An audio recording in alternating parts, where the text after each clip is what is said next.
what is the Reaper? Everyone talks about it. Reaper 1, Reaper Run, floor POV, blah, blah, blah. The Reaper is the final of the 3 assassin subclasses. So we have the Shadowhunter, the Deathblade, and the Reaper. Shadowhunter, obviously you turn into a big bad demon. Deathblade, you have like 17 million swords. Everyone thinks you're OP. You get nerfed and you still crit for 75 million. Reaper is very different than the other two. It's a very fast, very, very squishy, and super rewarding class to play.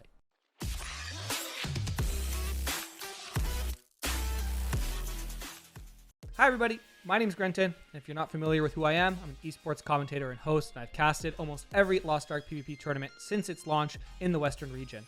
I played on the Russian client and the Korean client about 6 months or so before it launched here in the West, and so far I've accumulated about 1,700 hours. And I'm here today to talk to you about a class I truly and deeply love, and if you've been following me on Twitter, that should be no secret with my daily When Reaper tweets. The more you play Reaper, the more you understand the movement, the tech, everything that goes behind Reaper, the more fun you'll have on Reaper. It's very similar to Deadeye or Gunslinger in that regard, where there's so much learning that you could do. You could pick up the class and be solid at it, but that skill ceiling is rather high, where there's other classes like Shadowhunter, you pick it up, you understand the mechanics, you play it, you have fun, that's it. And not to say one class is better than the other, I play both, but it's kind of just for two different people. So what is the stigma about floor POV? Why do people always relate Reaper to dead? It's kind of the same reason that people relate Gunslingers or Deadeyes to just being on the floor and dead, is that they're very squishy. They have the lowest, I think, tied effective health in the game, as obviously running Grudge as well. They are back attack centered class, which means they have to be right up in the boss's behind to do any damage, but it gets offset with a ton of mobility. So a good Reaper who understands the fight will do a very good job of not really getting hit by mechanics. A Reaper who's still learning, on the other hand, will get hit by a lot of mechanics. So this series here is going to be to sort of help you brush up on if you should play Reaper to start, but also how to play Reaper and not sort of intrastatic. So there are 3 sets of skills that you have as Reapers. You have green skills, you have purple skills, and you have red skills. The green skills, very self-explanatory. They're going to be the skills that you use to apply your synergy debuff. So you have a 12% synergy debuff that you can apply on the boss that applies to your party. So you might know, crit synergies that certain classes bring. Reaper has their own little synergy. It's nothing crazy, but it's a good little thing to min-max once you really get a handle of the class. It's trying to keep 100% uptime on that. Most builds will run 2 green skills. Some builds, some people run 3 green skills on certain builds just to keep the debuff up more often. They do generate a little bit of gauge, and I'll mention why that's important here in a bit. The purple skills are what's going to generate the most amount of gauge. So your identity meter at the bottom is going to have a green bar, and if you're playing Thirst, you'll also fill the red bar on top of it. And those purple skills will do the heavy lifting for filling that gauge. Not only that, though, those purple skills are your mobility skills. So most of those skills have some sort of mobility baked in. Some skills allow you to pass right through the boss. Other skills, one of the skills is called Trap of the Haze.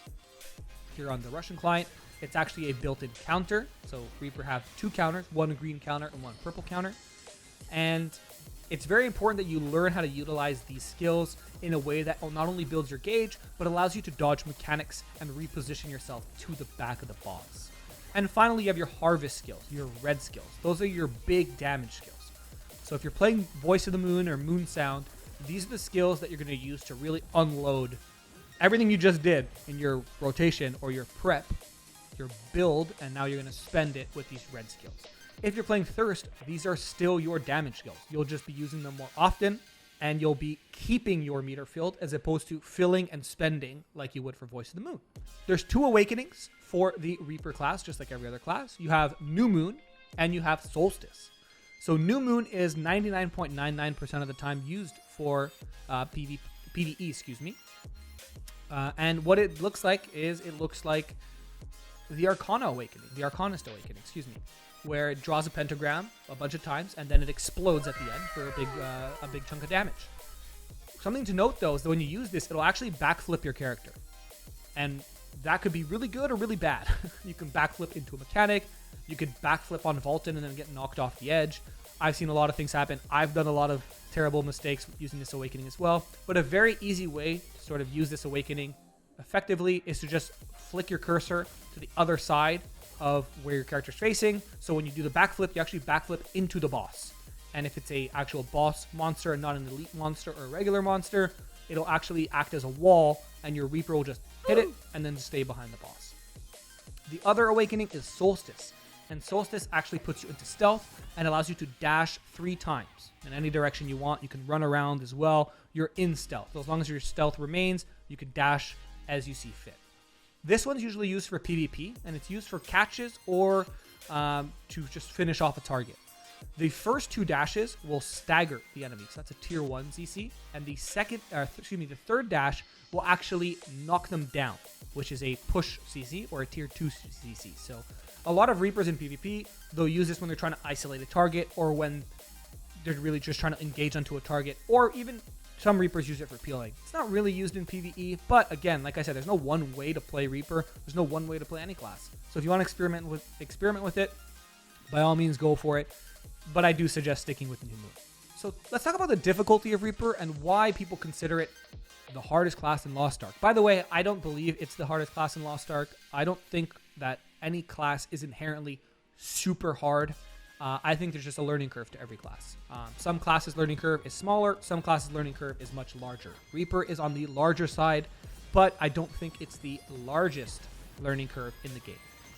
What you really want to pay attention to when you're playing Reaper is your positioning and your movement.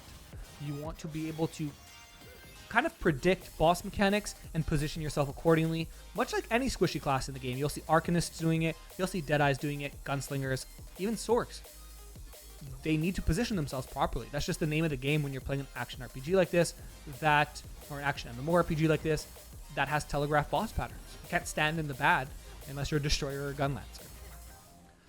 Another part of the difficulty of this class is if you choose to play the Moon build. So the Moon build is very reliant on filling your gauge and then spending it.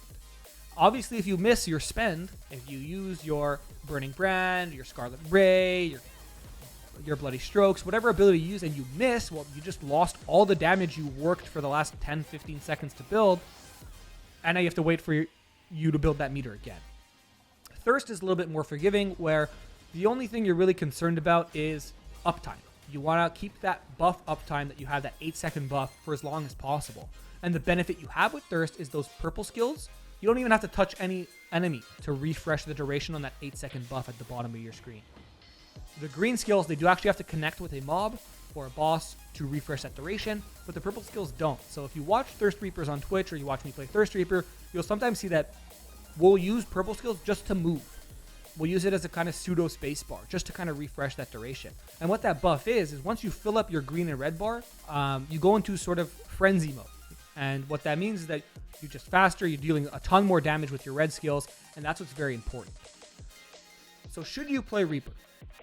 At the end of the day, this is what I tell everybody who comes into my stream. Watch videos on any class that you're interested in. If the class looks fun to you, try it. I foresee a lot of people trying Reaper and then dropping Reaper because of the learning curve, because of the fact that it is a squishy class. So some people might not want to put in the time to learn and suffer through getting one shot by boss after boss after boss. I myself have already put in those hours, so I'm kind of at the midpoint of the learning curve. I wouldn't consider myself an expert at all. There are Reapers who are much better than me on Russia, just like there's Reapers who are much better than me on Korea. I am a okay Reaper, and I'm here to share my knowledge and my learning experience with the Western region and try to make Reaper a little bit more accessible to the vast majority. So at the end of the day, if you want to play Reaper, I definitely suggest playing it. Some things to look out for: if you like a fast but punishing playstyle, you'll love Reaper. Both builds, Moon and Thirst or Hunger, again, depending what translation we get, are very fast. Moon is a little bit slower, a little bit more methodical because you need to line up your burst, where Thirst, you are just zooming all over the place and your fingers will cramp. It's a very high APM build, and a lot of players, like myself, enjoy it. I don't know which one I'm going to go on launch. I'm probably going to play both because that's how much I like the class. But I definitely suggest trying Reaper if you think a fast and punishing playstyle is something you'd like. I will have more videos coming out here in the near future. I'll be going over the true differences between Moon and Thirst, where I see their use cases, I'll be showing a couple standard builds for both Moon and Thirst, and I'll be showing Legion raid gameplay, hard mode Vulcan, hard mode Vicus on both Moon and Thirst. So you can kind of orient yourself and understand which build you want to play. And last but not least, I'm a PvPer at heart. I'm going to put together a pseudo PvP guide, and I might be reaching out to some really strong Reaper PvPers that I know personally who are much better than me to sort of work together on that. So my name is Grenton. This is my YouTube channel. It's the first time I'm posting guide content, so if you have any suggestions, feedback, positive or negative, don't be shy to leave them in the comments below. I stream almost every day on Twitch, twitch.tv/notgrenton, and you can find me twitter.com/notgrenton. And if you have any questions about Reaper or any of the classes I play on the Western region, pop in, ask me those questions, ask them below in the comments, and stay tuned for more Reaper content. I'll see you guys soon. Bye.